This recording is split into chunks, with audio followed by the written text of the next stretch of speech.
Hello दोस्तों, कैसे हैं आप सभी। मैं हूं आपका दोस्त प्रदीप एंड स्वागत करता हूं प्रदीप गिरी एकेडमी पे। गाइस, आज जो टॉपिक कवर करने वाला है उसका नाम है मोशन अंडर ग्रेविटी। मतलब कोई भी बॉडी है वो एक्सलरेट हो रहा है because of gravity, motion perform कर रहा है बिकॉज ऑफ ग्रेविटी। और वो टॉपिक इस वीडियो के अंदर हम कवर करने वाले। मैं बताना चाहूंगा कि अगर आप लोगों को कंटिन्यू प्यार एंड सपोर्ट मिलता रहा तो ये जर्नी और हमारे अंदर एनर्जी कंटिन्यू जारी रहेगी। तो मैं चाहूंगा कि वीडियोस को हर ग्रुप में सब जगह तक शेयर करते रहो।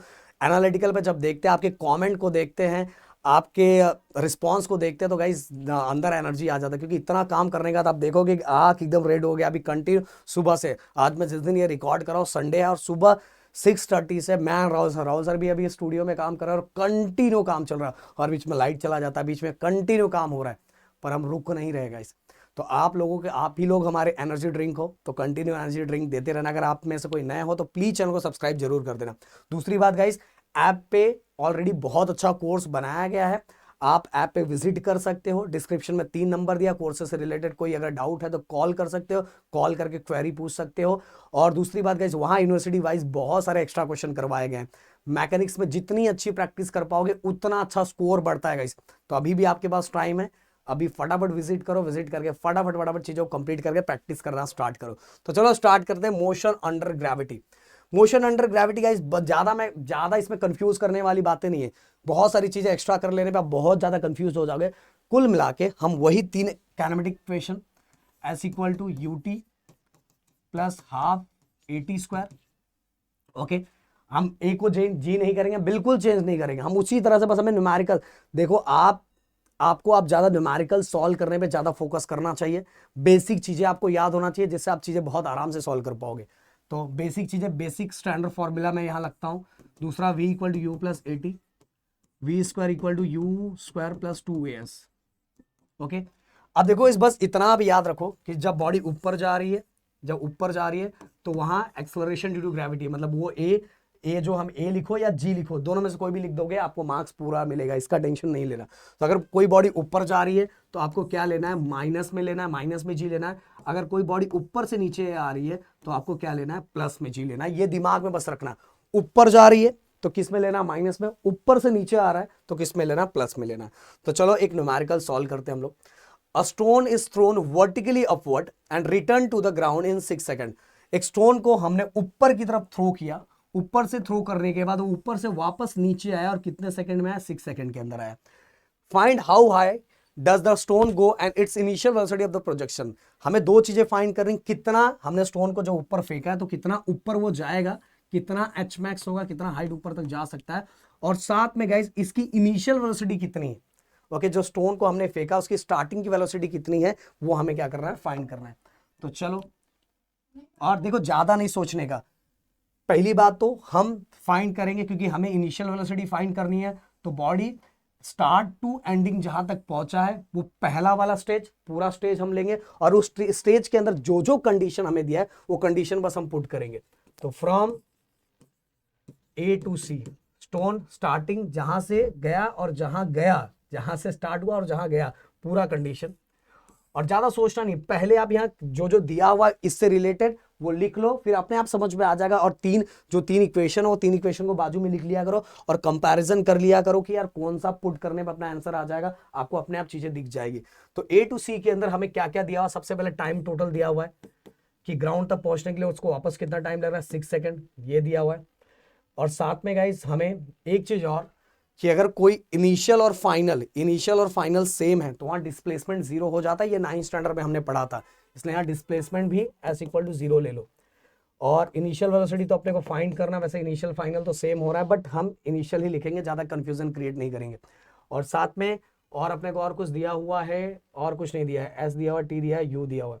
अब देखो यहाँ मैं फॉर्मूला लिखता हूँ, देखो 3 फॉर्मूला लिखता हूँ, S equal to u t plus half a t square. एक चीज तो सबसे इंपॉर्टेंट, जी स्टोन ऊपर जा रहा है तो जी इक्वल टू -81।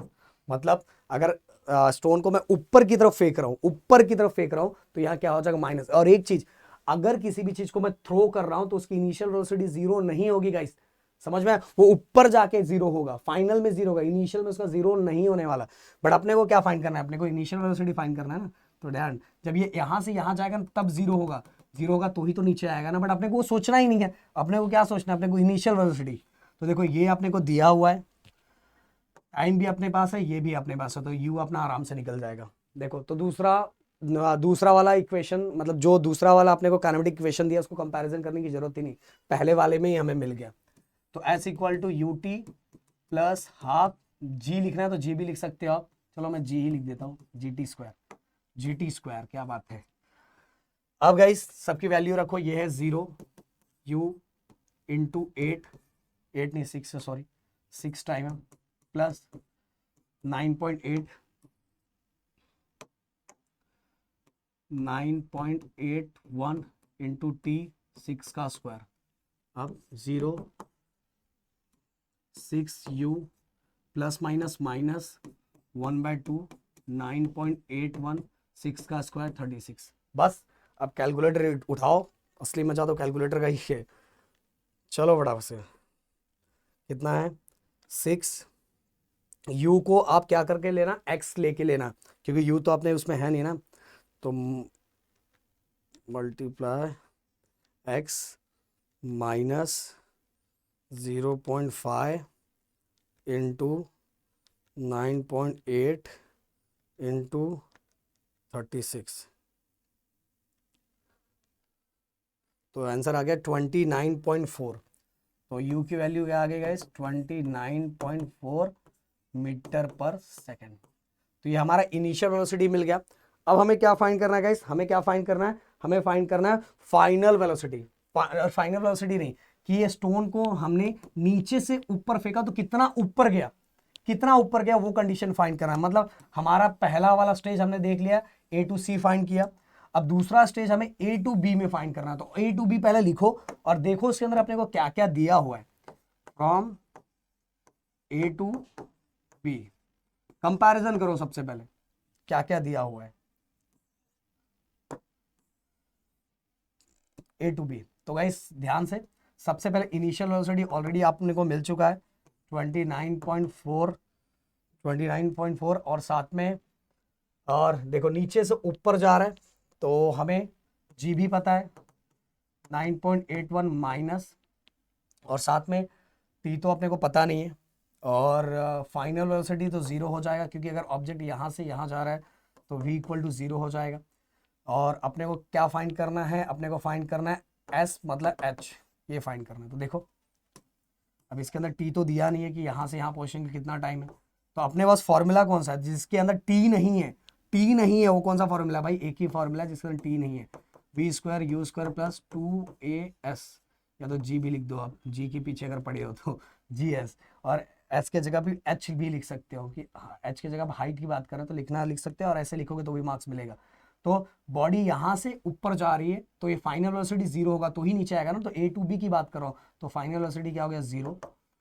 अब गाइस इनिशियल अपने को कितना दिया 29.4 का होल स्क्वायर प्लस का माइनस लिख लेता हूं, क्योंकि गाइस देखो जी है 2 इंटू 9.81 और h अपने को फाइंड करना है। तो चलो फटाफट फाइंड कर लेते हैं।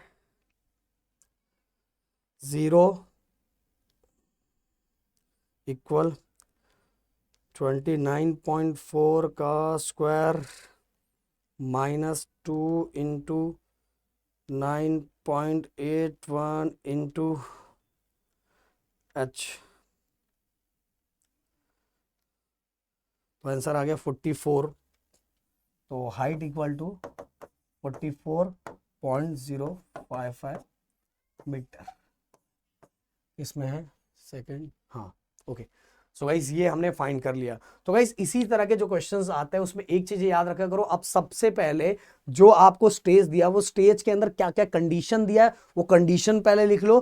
कंडीशन लिखने के साथ फिर कंपैरिजन करो ये तीनों फॉर्मूले में से कौन सा फॉर्मूला यूज होने वाला है, क्योंकि जनरली यही 3 फॉर्मूला यूज हो रहा है ना, और ज्यादातर उसके अंदर तो सबसे ज्यादा फॉर्मूला यही यूज होता है। ओके, बट आप देखोगे तो आप उसको एनालाइज करो, पहले लिखो, लिखने के बाद पहले ही मत सोचना स्टार्ट करो, पहले जो स्टेज है वो स्टेज के गिवन्स को लिखो, गिवन को लिखने के बाद आपको एनालाइज हो जाएगा, हाँ यार ये फॉर्मूला अपने आप ही दिख जाएगा, क्योंकि इसके अंदर एक मिसिंग होगा तो आपका काम हो जाएगा, समझ में। और कभी कभार क्या होता है कि हम दो स्टेज को कंपैरिजन करके भी आंसर निकालते हैं, ऐसे क्वेश्चंस भी होते हैं, ऐसे क्वेश्चन भी आपको प्रैक्टिस करना चाहिए। तो मिलते हैं नेक्स्ट वीडियो में, thank you so much guys, जय हिंद एंड जय महाराष्ट्र।